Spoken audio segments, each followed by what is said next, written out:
Hello বন্ধুরা, শাশুড়ি বৌমা রান্নাঘরে তোমাদের সবাইকে স্বাগত জানাই। আশা করি তোমরা সবাই ভালো আছো। তো আমরাও খুব ভালো আছি। আজকে তোমাদের কাছে শীতের স্পেশাল নিউ রেসিপি নিয়ে চলে এসেছি, যেটা হচ্ছে জিভে জল আনার লোভনীয় এক রেসিপি, নলেন গুড়ের রসগোল্লা।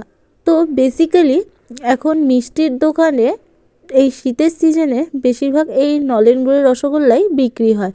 তো আজকে তোমাদের সাথে শেয়ার করব বাড়িতে কিভাবে আমি নলেন গুড়ের রসগোল্লা বানাচ্ছি, সেটাই আজকে তোমাদের সাথে শেয়ার করে দেখাবো। তো চলো, সবার প্রথমে গ্যাসের ফ্লেম অন করে আমি একটা হাঁড়ি বসিয়ে দিয়েছি। তার মধ্যে দিয়ে দিচ্ছি রেড কাউয়ের ক্রিম ডিলাইট দুধ। আমি এখানে রেড কাউয়ের ক্রিম ডিলাইট দুধটা নিয়েছি, তোমরা এখানে যে কোনো কোম্পানির লিকুইড দুধ নিতে পারো। তো এবার দুধটা জাল দিতে হবে ভালো করে। তো তার জন্য মাঝে মাঝে একবার করে নাড়াচাড়া দিয়ে নিতে হবে বন্ধুরা, তাহলে দুধটা কিন্তু নিচে দিয়ে লেগে যাবে না এবং ভালোভাবে দুধটা কিন্তু ফুটেও যাবে। তো দুধটা ফুটে গেলে যেখানে বুদকুড়ি কাটবে সেইখানে একটু একটু করে আমি ভিনেগার দিয়ে দুধের ছানা কাটিয়ে নেবো। আমি এখানে ভিনেগার ইউজ করেছি, তোমরা চাইলে এখানে কিন্তু লেবুর রস বা ছানা কাটা পাউডারও ইউজ করতে পারো। তো এবার আমার এখানে ছানাটা একদম পারফেক্টভাবে কেটে গেলে আমি এখানে গ্যাসের ফ্লেম অফ করে দিয়েছি। তো এবার আরেক দিকে গ্যাস জেলে আমি আরেকটা পাত্র বসিয়ে হালকা জল দিয়ে জলটা ফোটানোর পর দুটো পাটালি গুড় দিয়ে দিয়েছি গুড়টা জাল দেওয়ার জন্য। তো এবার গুড়টা ততক্ষণ জাল হোক, ততক্ষণে আমি এখানে একটা সাদা পরিষ্কার কাপড় নিয়েছি, দিয়ে এখানে ছানাটার জল ঝরিয়ে নেবো।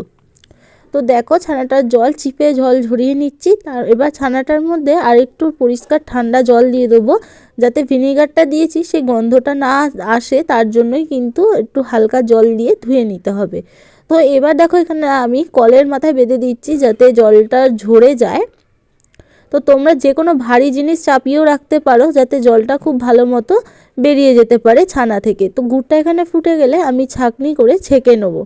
তো আগেই বলেছিলাম বন্ধুরা, আগের অনেক ভিডিওতেই বলেছিলাম যে গুড়টা ছাঁকনিতে ছেঁকে নিলে গুড়ে যে ময়লা থাকে সেটা কিন্তু ছাঁকনিতে আটকে যায়, আর ফ্রেশ গুড়টা কিন্তু বাটিতে থেকে যায়। তো দেখো এবার এখানে কিন্তু আর একটা প্রসেসে তোমাদের দেখিয়ে দিলাম, এরকম ভারী কিছু ছানার উপর চাপিয়ে দিলে জলটা কিন্তু ঝরে যায়। তো দেখতে পেলে আমি কিন্তু সিল চাপিয়ে দিয়েছিলাম যাতে ছানার গা থেকে জলটা একদম ভালো মতো বেরিয়ে যায়। তো এবার ছানাটা কাপড় থেকে বার করে নিলাম। তো দেখতেই পাচ্ছ কত সুন্দরভাবে ছানাটা তৈরি হয়ে গেছে। তো এবার ছানার ডালাটা ভেঙে নেওয়ার পর এখানে দিয়ে দিচ্ছি হালকা পরিমাণে ময়দা, আর দিয়ে দিয়েছি বেকিং পাউডার, আর দিয়ে দিচ্ছি চিনি, দিয়ে ভালো করে ছানাটাকে সেনে নিতে হবে। তো দেখতে পাচ্ছ হাতের সাহায্যে এভাবে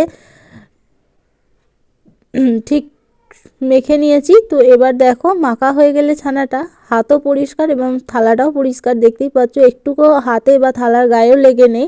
যেন খুব সুন্দর করে ছানাটা মেখে নিয়েছি। তারপরে দেখো এখানে আমি ছোটো ছোটো সাইজের রসগোল্লার লেচি কেটে নিয়েছি, তোমরা সাইজটা তোমাদের মিডিয়াম মতো কেটে নেবে। তো দেখো এখানে কিন্তু আমি হাঁড়িতে যে ছেঁকে রাখা গুড়টা সেটা দিয়ে দিয়েছিলাম, দেওয়ার পর এখানে রসগোল্লাগুলো দিয়ে দিয়েছি। তো দেখো কত সুন্দরভাবে কিন্তু আজকের এই শীতের স্পেশাল নলেন গুড়ের রসগোল্লা কিন্তু একদম সুন্দরভাবে তৈরি হয়ে গেল।